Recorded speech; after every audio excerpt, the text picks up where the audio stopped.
বৃহস্পতিবারের মধ্যে চূড়ান্ত হবে জুলাই সনদ বললেন আলী রিয়াজ। তত্ত্বাবধায়ক সরকার ব্যবস্থা সাংবিধানিক প্রতিষ্ঠানে নিয়োগ নিয়ে কমিশনে আলোচনা শুরু। মানুষের নিরাপত্তা দিতে না পারলে কোনো সংস্কার কাজে আসবে না বললেন মির্জা ফখরুল। বিএনপি ক্ষমতায় গেলে গুমের শিকার পরিবারের পুনর্নির্বাসন করবে।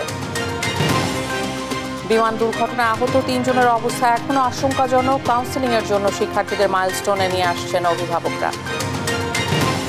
আওয়ামী লীগের নৈরাজ্যের আশঙ্কায় বিশেষ সতর্কতা জারি পুলিশের। চলবে বিশেষ অভিযান। গণ অভ্যুত্থানের 15 মামলায় অভিযোগপত্র। রংপুরে আবু সাইদ হত্যা মামলায় 6 আসামিকে ট্রাইব্যুনালে হাজির। অভিযোগ গঠনের শুনানি করবেন আসামি পক্ষের আইনজীবীরা। রাজশাহীর বিভিন্ন দপ্তরে অনুদান চেয়ে চিঠি সাবেক সমন্বয়ক সালাউদ্দিনের। মুক্তি উৎসবের জন্য 76 লাখ টাকা দাবি ক্ষুব্ধ সহযোদ্ধারা। সরকারি প্রতিষ্ঠানে তারা 76 লক্ষ টাকা চাঁদা দাবি করেছে। একজন ছাত্র রাজনীতি কর্মী হিসাবে এটা খুবই দুঃখজনক এবং লজ্জার।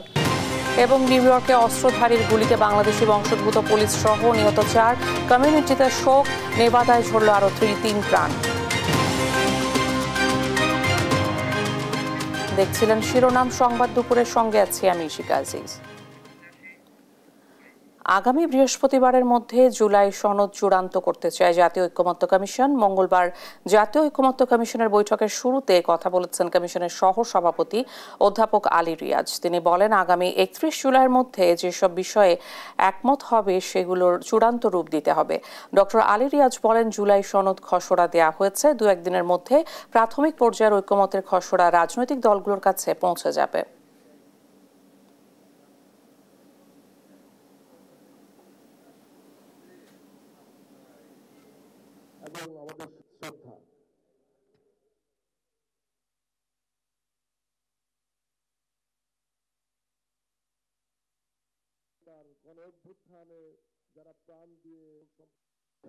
এবং গত এই পর্যায়ে যেগুলো হয়েছে সেগুলো সমন্বিত করে পরশু দিনের মধ্যে আমরা একটা সনদের জায়গায় পৌঁছাবো। তো সে কাজে আপনারা প্রত্যেকেই আন্তরিকভাবে সকলে চেষ্টা করছেন। দর্শক, রাজধানীর একটি অনুষ্ঠানে কথা বলছেন চিফ প্রসিকিউটর তাজুল ইসলাম। সরাসরি যাচ্ছে সেখানে। দিয়েছে চিকিৎসা করতে এবং আপনারাই বলেছেন যে আমরা ওদেরকে গুলি করেছে মারার জন্য, আপনারা চিকিৎসা দিচ্ছেন কেন? আপনারা শুনেছেন তার কথা। পঙ্গু হসপিটালে যখন আমরা প্রথম আমি দায়িত্ব নেই তার পরপরই গিয়েছি, সেখানে ভর্তি রোগী এখনও যারা আছেন তারা বলেছেন যে প্রাইম মিনিস্টার নিজে এসে বলেছে এগুলো সারবানা, চিকিৎসাও দিবে না, যাতে অন্য কোথাও যেতে না পারে। এটার আবার ব্যাখ্যা দিয়েছিলাম, অনেকে আবার এটা ভুল ব্যাখ্যা করেছেন, নো রিলিজ নো ট্রিটমেন্ট। এটা আবার বলেছেন উনি পজিটিভ অর্থে বলেছেন। না, উনি পজিটিভ অর্থে বলেননি। উনি বলেছেন চিকিৎসাও দিবা না। উনি বলেছেন এখান থেকে বাইরে যেতে দিবা না, কারণ বাইরে গেলে তো চিকিৎসা পাবে। পা পচে গেছে, গ্যাংগ্রিন হয়ে যাচ্ছে, সেই রোগীকে কোনো চিকিৎসা দেয়নি। সে বলেছে আমারে মাফ করে দেন, আমি চলে যাই, বাইরে যাই, নাহলে বাড়িতে গিয়ে মরবো, এখানে মরতে চাই না। না, বলছে না, তোমাকে যেতে দেওয়া হবে না, আমাদের সেই অর্ডার আছে, যেতে দিতে পারবো না। এরপরে শহীদ হয়ে গেছে। লাশের যখনই শহীদ হবে তখনই পোস্টমর্টমের একটা প্রশ্ন আসে। কোনো পোস্টমর্টম না, সোজা বাড়ি নিয়ে যাওয়া। মৃত্যুর সার্টিফিকেটের মধ্যে লিখতে বাধ্য করেছে যে মৃত্যুর কারণ করোনা হয়েছে, মৃত্যুর কারণ হার্ট অ্যাটাক হয়েছে, গুলিতে মারা গেছে, মাথা খুলি উড়ে গেছে, বুক ছিদ্র হয়ে গেছে। মৃত্যুর কারণে লেখা হয়েছে যে করোনায় মারা গেছে, হার্ট অ্যাটাকে মারা গেছে। এগুলো করেছে। তারপরে আসেন, বাসায় নিয়ে গেলেন, ও হসপিটালে লাশটা রইল কিছুক্ষণ। ফ্যামিলি মেম্বারদেরকে খবর দিয়ে আসার মতো সুযোগ তারা দেয়নি। বলেছে কেউ যদি নিয়ে যাও তো নিয়ে যাও, নাহলে আমরা এখনই অজ্ঞাত পরিচয় লাশ হিসেবে দাফন করে ফেলব। সেখানে শহীদের স্বজনেরা, তাদের সহকর্মীরা, তারা এসে চেষ্টা করেছে সেই লাশগুলো নিয়ে পরিবারবর্গের কাছে দেয়। অনেকের ক্ষেত্রে এটা সম্ভব হয়নি। এরপরে জানাজা করবে, সেটা করতে দেয়নি। 5 জন 10 জন এখনই দাফন করে দাও, রাত্রের বেলা দাফন করে দাও, বেশি লোক আসতে পারবে না। কবরস্থান, পারিবারিক কবরস্থানে দাফন করবে, সেটা করতে দেয়নি। আসাফুল ইয়ামিনের ক্ষেত্রে এটা ঘটেছে। এই যে প্রক্রিয়ার মধ্য দিয়ে তাহলে আপনি বিচার করবেন কিভাবে? তাহলে আপনার মৃত্যুর সার্টিফিকেটে লেখা আছে হার্ট অ্যাটাক, পোস্টমর্টেম হয় নাই, চিকিৎসা হয় নাই, তার মানে এগুলো বিচার হবে না। ক্রাইমস এগেনস্ট হিউম্যানিটি বা গণহত্যার যখন বিচার হবে তখন এগুলো কোনো সাবজেক্ট ম্যাটার না, বরং আমরা এগুলো যখন প্রমাণ করব যে তাকে চিকিৎসা নিতে দেয়া হয় নাই, এটাই প্রমাণ করবে যে এখানে গণহত্যা কি পদ্ধতিতে, কি সিস্টেমে এটা হয়েছে। এই যে বিচারের প্রক্রিয়াটা, এগুলো শেষ করে তদন্ত রিপোর্ট দাখিল করতে হয়। যে গুলি করেছে এখানে শুধুমাত্র সে আসামি না, যে গুলি করে নাই বা দেখেও নাই হয়তো চোখে, কিন্তু কমান্ড দিয়েছে গণভবনে বসে, সে 1 নম্বর আসামি। এইটাই হচ্ছে গণহত্যার বিচারের সাথে সাধারণ বিচারের পার্থক্য। তাহলে আমাদের প্রথম তদন্ত রিপোর্ট 6 মাসের কম সময় আমরা পেয়েছি। 4টা মামলার বিচার কার্যক্রম চলছে এই মুহূর্তে। আপনারা অনেকেই বলেন বিচার দৃশ্যমান দেখি না, বিচার দৃশ্যমান। 4টা মামলার ওপেন বিচার চলছে, আমরা লাইভ সম্প্রচার করেছি কিছু কিছু অংশ। আগামী 3 অগাস্ট প্রথম সাক্ষী হবে শেখ হাসিনার মামলায়, শেখ হাসিনার বিরুদ্ধে। এবং পরবর্তী খুব অল্প সময়ের মধ্যে আমরা আশা করছি যে আমরা এত সিলেক্টিভ ওয়েতে শেখ হাসিনার মামলা সাক্ষী দেওয়ার জন্য বাংলাদেশের মোটামুটি 18 কোটির মধ্যে 10 কোটি লোক সাক্ষী দেওয়ার জন্য রেডি আছে। 10 কোটি লোক তার সাক্ষী আমরা নেব না।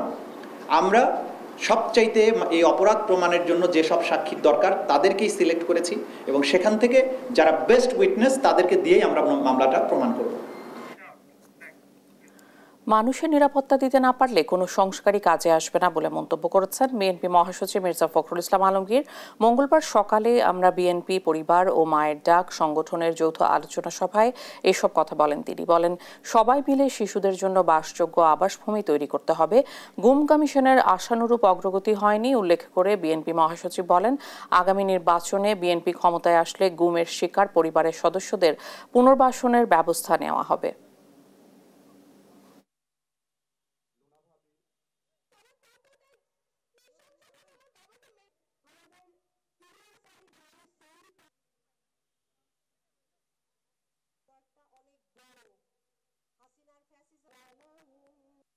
আমরা রাষ্ট্রের পরিবর্তন চাচ্ছি, কাঠামো পরিবর্তন চাচ্ছি, আমরা সংস্কার চাচ্ছি। তো সেই সংস্কার, সেই কাঠামো যদি আমার মানুষের সার্বিক উন্নয়নে না আসে, আমাদের এই শিশুদের ভবিষ্যৎকে নির্মাণ করতে সাহায্য না করে, তাদেরকে একটা নিরাপদ সিকিউর জীবন দিতে না পারে, তাহলে সেই সংস্কার কোনো কাজে আসবে বলে আমি মনে করি না। জুলাই পদযাত্রার অংশ হিসেবে টাঙ্গাইলে পথসভা করবেন জাতীয় নাগরিক পার্টি এনসিপির নেতারা। সেখানকার পরিস্থিতি জানাতে সরাসরি যোগ দিচ্ছেন সহকর্মী অভিজিৎ ঘোষ। অভিজিৎ, আজকের কর্মসূচি কি শুরু হয়েছে? নেতাকর্মীদের উপস্থিতি কেমন? জি শিখা, আপনি জানেন যে টাঙ্গাইলে আজকে এনসিপির জুলাই পদযাত্রা শুরু হয়েছে। এই কিছুক্ষণ আগেই টাঙ্গাইলের শামসুল হক তরুণ গেট থেকে এই এনসিপির পদযাত্রা শুরু হয়েছে এবং নেতাকর্মীরাও সেই পদযাত্রায় রয়েছেন এবং এই পদযাত্রা টাঙ্গাইলের পুরান বাস স্ট্যান্ড হয়ে নিরালা মোড়ে গিয়ে পৌঁছাবেন এবং সেইখানেই তারা পদযাত্রা সভা করবেন এবং সেখানে একটি মঞ্চ তৈরি করা হয়েছে এবং সেই নিরালা মোড়ের যে কয়েকটি পয়েন্ট রয়েছে, যে নিরালা মোড়ের সংযোগস্থল, সেই কয়েকটি পয়েন্ট তারা প্রশাসন আটকে দিয়েছে যাতে সেই পয়েন্টগুলোতে পরিবহন চলাচল করতে না পারে। এবং এছাড়া এই পদযাত্রাকে কেন্দ্র করে এই টাঙ্গাইলের যে শহরটি রয়েছে সেই শহরে প্রায় 9 শতাধিক আইন শৃঙ্খলা রক্ষাকারী বাহিনী মোতায়েন করা হয়েছে যে কোনো অপ্রীতিকর পরিস্থিতি মোকাবেলার জন্য। এবং এর পাশাপাশি বাংলাদেশ সেনাবাহিনী, র্যাব তারাও কিন্তু দায়িত্ব পালন করছেন এই পদযাত্রাকে কেন্দ্র করে। এবং এখন পর্যন্ত যেটি বলা যায় যে এই যারা নেতাকর্মীরা রয়েছেন, এনসিপির কেন্দ্রীয় নেতাকর্মীরা, বিশেষ করে এনসিপির আহ্বায়ক সহ যারা নেতাকর্মী রয়েছেন তারা সার্কিট হাউসে ছিলেন, সেইখান থেকে এই এবং সার্কিট হাউসের সামনেই যে শামসুল হক তরুণ রয়েছে সেখান থেকে তারা কিন্তু পদযাত্রা শুরু করেছেন এবং তারা যাচ্ছেন এবং এইটি গিয়ে যারা নিরামর গিয়ে শেষ হবে। এবং এই পদযাত্রা কেন্দ্র করে নেতাকর্মীদের মধ্যে একটি উৎসাহ উদ্দীপনা রয়েছে। অনেক নেতাকর্মী সেই সকাল থেকে এসেছেন। আজকে কিন্তু বৃষ্টি হচ্ছে, এই ছেড়ে যাচ্ছে, এর মধ্যে কিন্তু এনসিপির পদযাত্রা শুরু হয়েছে এবং তারা এই নিরালা মোড়ে গিয়ে শেষ করবেন। সেখানে তারা বক্তব্য দিবেন এবং কেন্দ্রীয় ঊর্ধ্বতন নেতাকর্মীরা সেখানে তাদের বক্তব্য উত্থাপন করবেন। এবং তাদের নেতাকর্মীর সাথে কথা বলেছি যে তারা বলছেন যে এই যে জুলাই গণ অভ্যুত্থান এবং তারা যে বৈষম্যহীন বাংলাদেশ গড়তে চান, সেই বাংলাদেশ গড়ার লক্ষ্যে তারা এই পদযাত্রা শুরু করেছেন। এবং পাশাপাশি যারা এই স্থানীয় পর্যায়ে রয়েছেন তারা কিন্তু এই এনসিপি পদযাত্রায় অংশগ্রহণ করেছেন। এই ছিল টাঙ্গাইলের জুলাই পদযাত্রা নিয়ে আমার কাছে সর্বশেষ শিখা। ধন্যবাদ আপনাকে। টাঙ্গাইলে জুলাই পদযাত্রা নিয়ে বিস্তারিত জানছিলাম সহকর্মীর কাছে। গণতান্ত্রিক প্রক্রিয়ায় দায়িত্ব হস্তান্তর হবে বলে জানিয়েছেন স্থানীয় সরকার, পল্লী উন্নয়ন ও সমবায় এবং যুব ও ক্রীড়া মন্ত্রণালয়ের উপদেষ্টা আসিফ মাহমুদ সজীব ভূঁইয়া।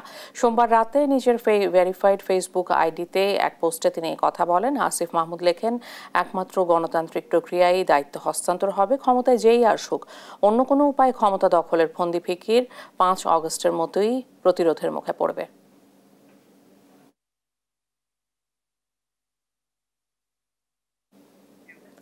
আওয়ামী লীগের রাজনৈতিক কার্যক্রম নিষিদ্ধ হলেও দেশে বিদেশে ছদ্মবেশে তৎপর রয়েছেন দলটির নেতাকর্মীরা। গোপনে তারা একত্র হয়ে সহিংসতা বা হামলার পরিকল্পনা করতে পারেন এমন আশঙ্কায় আইন শৃঙ্খলা রক্ষাকারী বাহিনী সারা দেশে আগামী 11 দিন বিশেষ সতর্কতা জারি করেছে। পুলিশের বিশেষ শাখা এসবি আশঙ্কা করছে 29 জুলাই থেকে 8 আগস্ট পর্যন্ত সময়কে কেন্দ্র করে অনলাইন ও অফলাইনের সংঘবদ্ধ প্রচারণার মাধ্যমে দেশে নৈরাজ্য সৃষ্টির চেষ্টা করা হতে পারে। এই সময় দলটির কিছু নেতাকর্মী সরকারি বেসরকারি স্থাপনায় হামলা, বিশৃঙ্খলা কিংবা ভাঙচুর চালাতে পারে বলেও ধারণা করছে আইন শৃঙ্খলা রক্ষাকারী বাহিনী। এই প্রেক্ষাপটে গেল 28 জুলাই দেশের বিভিন্ন পুলিশের ইউনিটে একটি বিশেষ সতর্কবার্তা পাঠিয়েছে এসবি। চিঠি পাঠানো হয়েছে ডিএমপি কমিশনার, সিটি এসবি, বিভাগীয় উপপুলিশ কমিশনার, চট্টগ্রাম ও খুলনার স্পেশাল পুলিশ সুপার সহ দেশের সব জেলা পুলিশ সুপারের কাছে।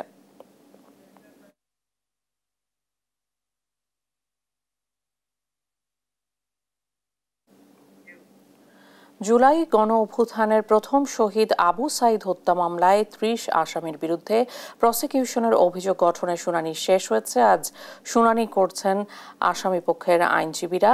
মঙ্গলবার সকালে এ মামলায় রোকেয়া বিশ্ববিদ্যালয়ের সাবেক প্রক্টর শরীফুল ইসলাম, সাবেক এএসআই আমির হোসেন সহ 6 আসামিকে ট্রাইব্যুনালে হাজির করা হয়। এর আগে সোমবার আসামিদের বিরুদ্ধে অভিযোগ পড়ে শোনান চিফ প্রসিকিউটর। বলেন, পরিকল্পিতভাবে বিশ্ববিদ্যালয় প্রশাসন, ছাত্রলীগ, পুলিশ মিলে আবু সাইদকে হত্যা করে। মূল ঘটনা আড়াল করতে বারবার পরিবর্তন করা হয় পোস্টমর্টেমের রিপোর্ট। এই মামলায় অভিযোগ গঠনের অনুমতি দেবেন ট্রাইব্যুনাল আশা কর্তৃপক্ষের।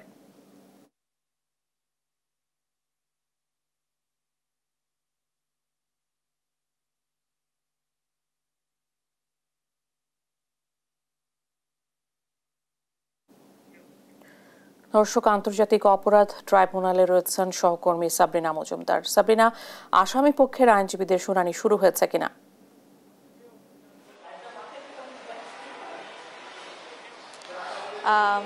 ইশিকা, আমি আপনাকে বলেছিলাম যে আপনার মাধ্যমে দর্শকদের জানাতে পারবো যে শুনানি আসলে কখন শুরু হবে। শুনানি এখন শুরু হয়ে গিয়েছে। ইতোমধ্যে আদালত বিচারপতিরা চলে এসেছেন, আসামি পক্ষের আইনজীবীরাও যিনি আছেন তারাও চলে এসেছেন। এখন পর্যন্ত শুনানিতে যেটি হয়েছে যে বিচারপতি নজরুল ইসলাম যিনি আছেন তিনি হচ্ছেন স্টেট ডিফেন্স, অর্থাৎ 24 জন পলাতক আসামি যারা রয়েছেন তাদের জন্য কিন্তু 4 জন আইনজীবী নিয়োগ দেওয়ার কথা হয়েছিল ট্রাইব্যুনাল থেকে, এবং 4 জন আইনজীবী আসলে কারা কারা হচ্ছেন তাদেরই আসলে নিয়োগ দেওয়া হচ্ছে, এবং তারা সুপ্রিম কোর্টের আইনজীবী, এবং সুপ্রিম কোর্টের আইনজীবী কে কার পক্ষে লড়বেন সেটিও আদালত কিন্তু নির্ধারণ করে দিয়েছেন। এবং এখানে কিন্তু ছাত্রলীগের বেগম রোকেয়া বিশ্ববিদ্যালয়ের অর্থাৎ রংপুরের ছাত্রলীগের নেতাকর্মীরাও রয়েছেন, এখানে শিক্ষকও রয়েছেন, সাবেক বিসিও রয়েছেন, প্রক্টরও রয়েছেন, এবং তাদেরকে এখন এই যে বিচারপতিরা যারা আছেন তারা কোন আসামির পক্ষে আসলে কোন আইনজীবী লড়বেন সেটি ঠিক করে দিয়েছেন। এবং পরবর্তীতে আসলে এটি শেষ হওয়ার পরে স্টেট ডিফেন্স নিয়োগের পরে, অর্থাৎ স্টেট ডিফেন্স কারা হবেন তাদের পরে আসামি পক্ষের আইনজীবীরা আসলে যুক্তিতর্ক তুলে ধরবেন কেন সেই আসামিরা আসলে এই মামলা থেকে আসলে তারা নির্দোষ প্রমাণিত হবে, সেটি আসলে যুক্তিতর্ক তুলে ধরবেন। তো এখন আমরা আসলে শুনানিতে এখন পর্যন্ত স্টেট ডিফেন্স নিয়োগ দেওয়া হয়েছে, যেহেতু একটু পরেই আসামিরা শুনানি শুরু করবেন। তারা আসলে কি যুক্তিতর্ক তুলে ধরেন, তারা কি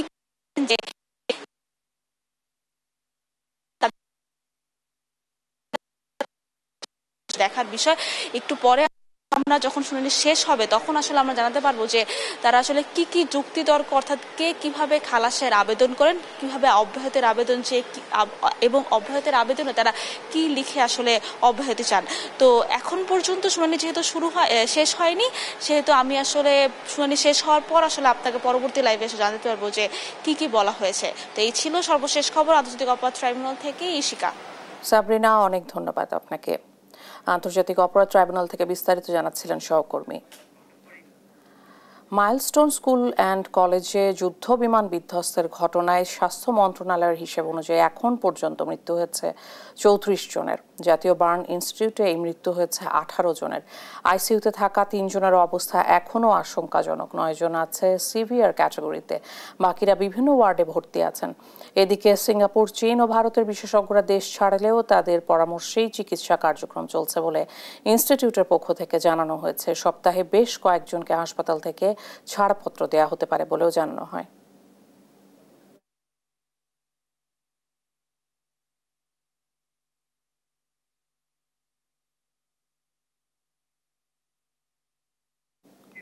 জাতীয় বার্ন ইনস্টিটিউটে চিকিৎসাধীনদের সবশেষ পরিস্থিতি জানাতে সরাসরি যোগ দিচ্ছেন সহকর্মী হাসান আল মাহমুদ। হাসান, বার্ন ইনস্টিটিউটে চিকিৎসাধীন দগ্ধদের শারীরিক অবস্থা নিয়ে সর্বশেষ কি তথ্য রয়েছে?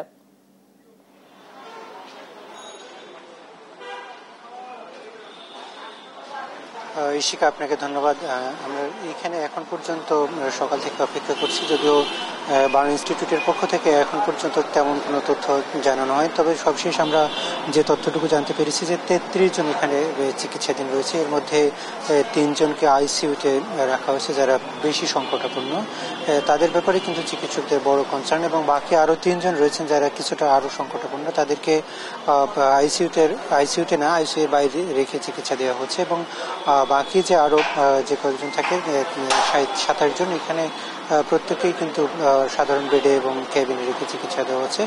প্রত্যেকেরই অবস্থা কিন্তু অনেকটা স্টেবল রয়েছে, ফলে চিকিৎসকরা তাদের ব্যাপারে অনেকটা শঙ্কামুক্ত তেমনটাই কিন্তু বলছেন। এবং বাকি যারা রয়েছে তাদেরকেও কিন্তু শঙ্কামুক্ত ঘোষণা করেছে, যদিও তাদের এখন পর্যন্ত অবস্থার উন্নতি বা অবনতি কোনোটি হয়নি বলে চিকিৎসকরা বলছেন। এবং তবে এখন সবচেয়ে যেটি গুরুত্বপূর্ণ এবং সবচেয়ে বড় জরুরি প্রয়োজন সেটি হচ্ছে প্রত্যেকের মানসিক চিকিৎসার প্রয়োজন। এবং সেখানে যেহেতু তারা বড় একটা ধরনের ট্রমার মধ্যে দিয়ে গিয়েছেন, ফলে তাদের মানসিক স্বাস্থ্য হাসপাতালের যে বিশেষজ্ঞ কনসালটেন্ট তাদেরকে কিন্তু এখানে নিয়ে আসা হচ্ছে, নিয়মিত তাদেরকে পর্যবেক্ষণ করানো হচ্ছে। এবং একই সাথে যারা মোটামুটি সুস্থ রয়েছেন এমন কয়েকজনকে ছুটি দেওয়া হতে পারে, এমনটাই কিন্তু গতকালকে এখানকার পরিচালক যিনি নাসিরউদ্দিন, অধ্যাপক ডক্টর নাসিরউদ্দিন, তিনি কিন্তু বলছিলেন তাদেরকে আজকে হয়তো ছুটি দেওয়া হবে না, কারণ আরেকটি ড্রেসিং করার কথা রয়েছে।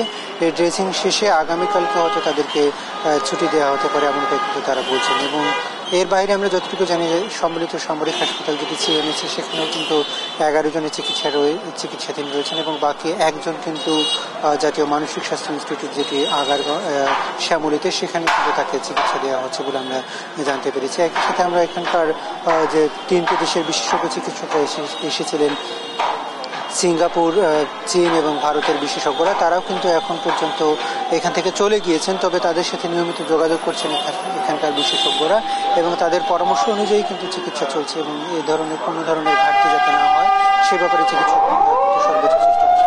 প্রত্যেকটি রোগীর ব্যাপারে কিন্তু এখানকার পরিচালক বলেছেন যে তাদের সমস্ত চিকিৎসার ব্যয়ভার কিন্তু সরকার বহন করছে, এবং কোনো ধরনের ত্রুটি তারা রাখছেন না। এবং আমরা হয়তো বিকেলে কিছুক্ষণ পরেই হসপিটালের পক্ষ থেকে ব্রিফ করা হবে, সেখানে হয়তো আরও আমরা বিস্তারিত জানতে পারবো এবং আপনাকেও জানাতে পারবো। তো এই ছিল আমার কাছে এখান থেকে সবশেষ পরিস্থিতির শিকার। হাসান, অনেক ধন্যবাদ আপনাকে। মাইলস্টোনে যুদ্ধ বিমান দুর্ঘটনায় আতঙ্কিত শিক্ষার্থীদের চলছে কাউন্সেলিং। এ নিয়ে আরো জানাতে কলেজ ক্যাম্পাস থেকে যুক্ত হচ্ছেন সহকর্মী তন্দ্রা তারুণ্য। তন্দ্রা, কাউন্সেলিং নিতে আসা শিক্ষার্থীদের উপস্থিতি কেমন দেখছেন? আয়োজকরা কি বলছেন?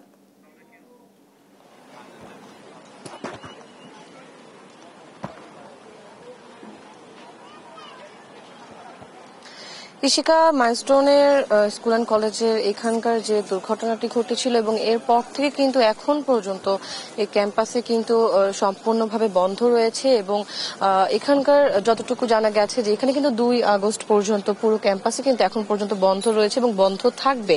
এবং একটি জিনিস যেটি না বলি নয় সেটি হচ্ছে যে আজকে কিন্তু আমরা এখানে আসার পর দেখেছি যে এখানে অস্থায়ী মেডিকেল ক্যাম্পের মতো করা হয়েছে একটি পাশে একটি ভবনে, এবং সেখানে কিন্তু যারা আহত হয়েছিলেন, কিছুটা আহত ছিলেন, তাদের কিন্তু এখানে চিকিৎসা ব্যবস্থা করা হয়েছে। পাশাপাশি যদি আমি বলি এখানে কিন্তু কাউন্সিলিং এরও ব্যবস্থা করা হয়েছে। যেসব শিক্ষার্থীরা সেদিন ছিলেন এবং যেসব শিক্ষার্থীরা সেদিন এই এত বড় একটি দুর্ঘটনা থেকে আসলে তাদের মধ্যে যে আসলে মানসিকভাবে যে একটি বিপর্যয়ের ঘটনা ঘটেছে বা তারা যে পরিমাণে এই ব্যাপারটি আসলে আতঙ্কিত রয়েছে, সেটির জন্য কিন্তু এখানে অস্থায়ীভাবে যদি আমি বলি যে কাউন্সিলিং এর ব্যবস্থা করা হয়েছে এবং সকাল থেকে আমরা দেখেছি যে যতগুলো শিক্ষার্থীর সাথে আমরা কথা বলেছি তারা প্রত্যেকেই বলছিল যে আসলে এই কাউন্সিলিংটা তারা করতে এসেছে এবং তারা আসলে খুব বেশি আতঙ্কিত রয়েছে এবং আতঙ্কের মধ্যে তারা এখন দিন যাপন করছেন। এবং স্কুলের কথা যদি আমি বলি যে তারা বলছেন যে আসলে তারা স্কুলে আসতেও এখন ভয় পাচ্ছেন যে আসলে এই যে এখান দিয়ে যে পরিমাণে হচ্ছে যে বিমানগুলো যাচ্ছে প্রতিটা বিমানের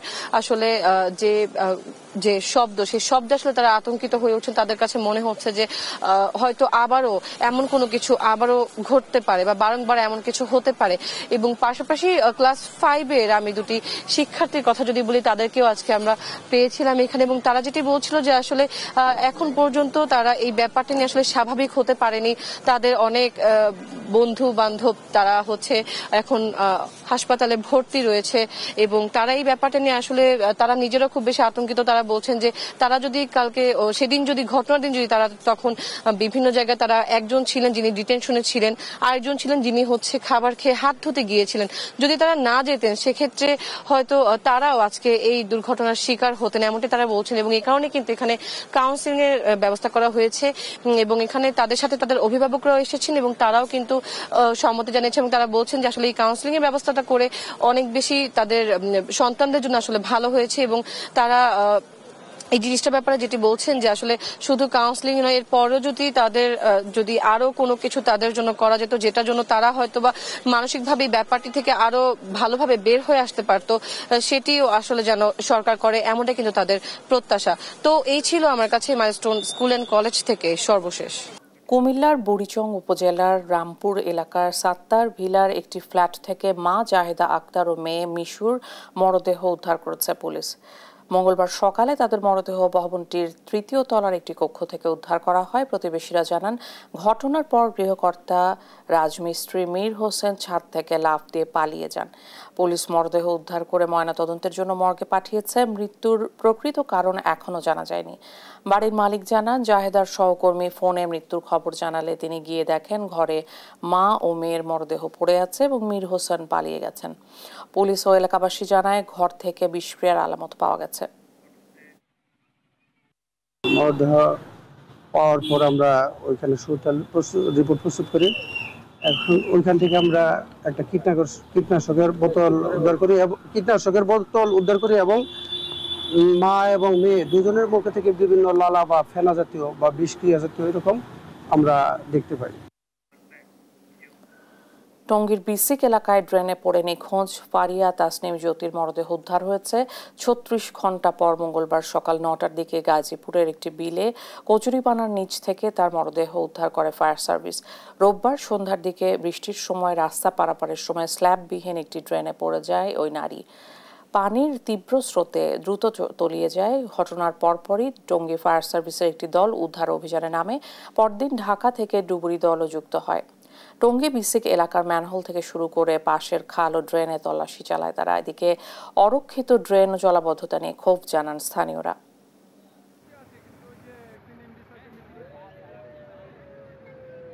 সবকিছু মিলিয়ে আজকে 3য় দিনের মাথায় আমরা এই টঙ্গীর এই বাস ধরার পিছনে যে বিল আছে বিলের মধ্যে আমাদের ঢাকা থেকে ডুবুরি টিম আগত, তাদেরকে নিয়ে টঙ্গী ডুবুরি টিম এর ভিতরে নেমে পড়ে এবং নামার সঙ্গে সঙ্গে আমরা কচুরিপানার ভিতরে লাশটি পেয়ে যাই। সরকারি বিভিন্ন দপ্তরে 76 লাখ টাকার অনুদান চেয়ে চিঠি দিয়েছেন বৈষম্য বিরোধী ছাত্র আন্দোলনের রাজশাহী বিশ্ববিদ্যালয়ের সাবেক এক সমন্বয়ক সালাউদ্দিন আম্মার নামের ওই সমন্বয়কের স্বাক্ষর করা চিঠি ভাইরাল যোগাযোগ মাধ্যমে। জুলাই 36 উৎসব করতে অনুদান চেয়ে চিঠি দেওয়ার কথা স্বীকার করেছেন ওই সমন্বয়ক। কাজী শাহেদের প্রতিবেদন। রাজশাহীর বিভিন্ন দপ্তরে অনুদান চেয়ে পাঠানো সমন্বয়কের চিঠি ভাইরাল হয়েছে সামাজিক যোগাযোগ মাধ্যমে। অর্গানাইজার জুলাই 36 মুক্তি উৎসব নাম দিয়ে ওই চিঠিতে স্বাক্ষর করেছেন বৈষম্য বিরোধী ছাত্র আন্দোলনের সাবেক সমন্বয়ক সালাউদ্দিন আম্মার। রাজশাহীর কমপক্ষে 70টি দপ্তরে এমন চিঠি দেওয়ার অভিযোগ পাওয়া গেছে। চিঠি পেয়ে এরই মধ্যে 2 লাখ টাকা দিয়েছে সিটি কর্পোরেশন। তবে এ নিয়ে কথা বলতে রাজি হননি এই কর্মকর্তা। এখন আমি সচিব কাজে আছি, আপনি একটু এই বিষয়ে প্রশাসক স্যারের সাথে কথা বলেন কিংবা হচ্ছে যে সংশ্লিষ্ট অন্যদের সাথে কথা বলেন। হ্যাঁ, সালাউদ্দিন আম্মারের একক স্বাক্ষরে অনুদান চেয়ে পাঠানো চিঠি নিয়ে প্রশ্ন তুলেছেন আন্দোলনের শরিকরা। রাজশাহী বিশ্ববিদ্যালয়েও একজন সমন্বয়ক বিভিন্ন প্রায় 70টা সরকারি প্রতিষ্ঠানে তারা 76 লক্ষ টাকা চাঁদা দাবি করেছে। একজন ছাত্র রাজনীতি কর্মী হিসাবে এটা খুবই দুঃখজনক এবং লজ্জার। ব্যাপারটা এমন দেখা গেছে যে এনসিপির একটা পকেট সংগঠন হচ্ছে বৈষম্যবিরোধী ছাত্র আন্দোলন, এবং বৈষম্যবিরোধী ছাত্র আন্দোলনের মাধ্যমে তাদেরকে হাতে রেখে মানে চাঁদাবাজির একটা নেটওয়ার্ক গড়ে উঠেছে। অতীতে দেখেছি যে ছাত্রলীগ, আওয়ামী লীগ আপনার ৭১-এর চেতনা বিক্রি করে বাংলাদেশে রাজনীতি করেছে। এখন আমরা দেখতে পাচ্ছি যে জুলাই আগস্টের চেতনা বিক্রি করে একদম চাঁদাবাজি করছে। সালাউদ্দিন আম্মারের দাবি, চাঁদা নয় অনুদান চেয়ে চিঠি দেওয়া হয়েছে। এতে বিশ্ববিদ্যালয়ের ছাত্র উপদেষ্টারও স্বাক্ষর ছিল। একটা চিঠি, ওইটা একটা প্রপোজাল ছিল। রাজশাহী বিশ্ববিদ্যালয়ের ভিসি এবং ছাত্র উপদেষ্টার সিগনেচার দিয়ে একটা প্রপোজাল ছিল। ওই প্রপোজালের একটা পেজকে পাবলিশ করা হয়েছে। প্রোগ্রাম করব যেটার আয়োজনে ভিসি স্যারের সিগনেচার সহ রাজশাহী বিশ্ববিদ্যালয়ের একটা আয়োজন, এবং এই ফান্ডটাই হচ্ছে এই বিভিন্ন আয়োজনের ফান্ড দেওয়ার জন্য। নগর ভবন থেকে বিভিন্ন আমাদের রাজশাহী বিশ্ববিদ্যালয়ের বিভিন্ন ডিপার্টমেন্টাল প্রোগ্রামের জন্য এই ফান্ড থেকে বাজেট দেওয়া হয়। নগর ভবন থেকে আবেদন করলে তারা বাজেট দেয়, প্রপোজাল ঠিকঠাক মতো দিতে পারলে। তো এইটা যে এমন না যে চাঁদার জন্য চিঠি বা বিষয়টা এমন না। সিটি কর্পোরেশন ছাড়াও দেশের সব ব্যাংক ও আর্থিক প্রতিষ্ঠানকে এমন চিঠি দেওয়ার কথা স্বীকার করেছেন সাবেক এই সমন্বয়ক। কাজী শাহেদ, দেশ টিভি, রাজশাহী। চাঁদপুর মাছঘাটে ইলিশের সরবরাহ বেড়েছে কয়েক গুণ। এতে কেজি প্রতি দাম কমেছে ৩০০ টাকা পর্যন্ত। সরবরাহ ও দাম কমায় আবারও জমে উঠেছে মাছঘাট, আনন্দিত ক্রেতারাও। তারা বলছেন দাম আরও কমলে স্বাচ্ছন্দ্যে ইলিশ কিনতে পারবেন। বিক্রেতাদের আশা সরবরাহ বাড়লে দাম আরও কমবে। সহকর্মী শরীফ আহমেদের তথ্য ও ছবিতে অঙ্কন চৌধুরীর প্রতিবেদন। সকাল থেকেই নৌপথ ও সড়ক পথে বিপুল পরিমাণ ইলিশ নিয়ে চাঁদপুর মাছঘাটে ভিড় করছে জেলেরা। আড়তে তোলা ইলিশ নিলামের মাধ্যমে বিক্রি হচ্ছে। মাছঘাটে এসেছে ৪০০ থেকে ৫০০ মণ ইলিশ। ১ কেজি ইলিশ বিক্রি হচ্ছে ২১০০ থেকে ২২০০ টাকায়, যা গতকাল ছিল ২৪০০ থেকে ২৫০০ টাকা। ৭০০ থেকে ৮০০ গ্রামের ইলিশ ১৮০০ থেকে ১৯০০ টাকা, আর ৫০০ থেকে ৬০০ গ্রামের ইলিশ মিলছে ১৫০০ থেকে ১৬০০ টাকায়। দাম কিছুটা কমায় খুশি ক্রেতারা, তবে আরো কমলে স্বাচ্ছন্দ্যে কেনা যাবে বলে মত দিয়েছেন তারা। আজকে মোটামুটি ইলিশের সরবরাহ বেড়েছে এবং দামও মোটামুটি আস্তে আস্তে কমতেছে। আমরা গতকাল বেচছি ২৫০০ টাকা কেজি, আজকে মাছ বিক্রি করলাম ৩০০ টাকা কেজি। ইলিশের সরবরাহ বেড়ে যাওয়ায় খুশি আড়তদাররা। ব্যবসায়ীরা জানিয়েছেন সরবরাহ বৃদ্ধির ফলে কেজিতে ইলিশের দাম ২০০ থেকে ৩০০ টাকা কমেছে। আজকে অনেক ইলিশ মাছ আড়তে আছে, তবে মাছের দামও মোটামুটি অনেক কম আছে, তবে আরো কমলে আমাদের জন্য অনেক ভালো হইতো। আগের তুলনায় মাছের দাম অনেক কম আছে। মৌসুমের শুরুতে চাঁদপুর মাছঘাটে ইলিশের সরবরাহ কম থাকলেও আজ বেড়েছে চোখে পড়ার মতো। যেখানে আগে প্রতিদিন ৫০ থেকে ১০০ মণ ইলিশ আসতো, আজ এসেছে ৪০০ থেকে ৫০০ মণ। ব্যবসায়ী নেতারা আশা করছেন আগামী সপ্তাহ থেকে সরবরাহ আরো বাড়বে। গতকালকে ১০০ থেকে ১২০ মণ ছিল, কিন্তু আজকে সেই জায়গায় ৪০০ মণের উপরে, প্রায় ৪৫০ মণ, প্রায় ৫০০ মণও পৌঁছতে পারে। এরকম বিকাল নাগাদ হয়তো ফাইনাল হিসাবটা পাবো। নানা সংকট পেরিয়ে চাঁদপুর মাছঘাটে আবারও ইলিশের সরবরাহ বাড়তে শুরু করেছে। সাধারণ মানুষের প্রত্যাশা সরবরাহ আরো বাড়লে দাম আরো আসবে নাগালের মধ্যে। অঙ্কন চৌধুরী, নিউজ ডেস্ক, দেশ টিভি।